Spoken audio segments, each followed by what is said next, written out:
দেখো তোমাদের দাদাভাই যখন বাড়ি আসছে তো দেখো আমার জন্য এটা পাওয়ার ব্যাংক নিয়ে আসছে, তো এটা চার্জে বসালে চার্জ হচ্ছে না। তো দেখা যাক এটার মধ্যে কি আছে, চলো দেখা যাক।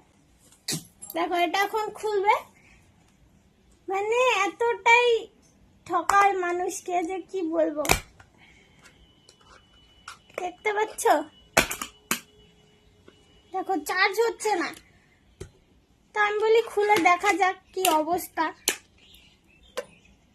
এই যে দেখো মাটি। তো মানুষকে এমন ভাবে ঠকায় ট্রেনের মধ্যে, তোমরা যদি কিনো ভুলেও কিনো না। আর এটার মধ্যে দেখো মাটি আছে, যে মাটি দেখতে পাচ্ছ,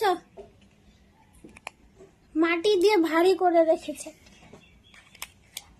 তোমরা যদি কিনো ট্রেনে খুব সাবধানে কিনবে। দেখো দেখো এরকম অবস্থা, আমাদেরকে এভাবে ঠকিয়ে দিয়েছে। তো বাড়িতে আনার পরে চার্জ হচ্ছিল না, তো খুলে দেখার পরে যে মাটি বেরোলো। তো তোমরা এরকম জিনিস থেকে দূরে থাকো, খুব সাবধানে কিনবে। ট্রেনে তো অবশ্যই এসব কিনবে না, এটা ট্রেনে আসার সময় কিনেছিল আমার জন্য, তো এরকম বেরিয়েছে। এতটা মানুষ এতটা ঠক হতে পারে, দেখতে পাচ্ছ। তো কিছুই করার নেই, একবার তো ঠকলে নাইরা একবারই বেলতলায় যায়, বুঝতে পারছো, এরকম অবস্থা। দেখো ঠিক করছে, কিন্তু এটা এখন ফেলে দেওয়া ছাড়া কোনো উপায় নেই। তুমি কিছু বলবা, তোমার কিভাবে ঠকাইছো বলো, বলো বলো কিছু। আমার মোবাইলে চার্জ ছিল না বলে পাওয়ার ব্যাংক কিনে নিয়েছিলাম বাড়িতে ফোন করার জন্য। তো কিনে নিয়ে যখন 2% চার্জ হয়ে গেছে, তারপর দেখি যে আর চার্জ হচ্ছে না।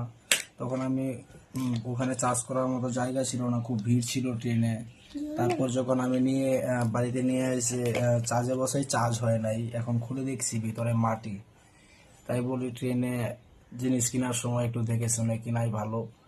আমি আগে আরো শুনেছি ট্রেনে জিনিস কিনলে নাকি ভালো হয় না, মোবাইল বা চার্জার কিনলে, তো হেডফোন এবার কিনলে প্রমাণ হয়ে খারাপ গেল। হয়। এখন একদম প্রমাণ সহ পেয়ে গেলাম, সত্যি ট্রেনে জিনিস কেনা সম্ভব না। তো তোমরাও এইসব জিনিসের থেকে দূরে থাকো। তো আমরা তো একবার ঠকে গেছি, কিছুই করার নেই, কি আর করা যাবে। তো সবাইকে টাটা, সাবধানে থেকো সবাই, টাটা।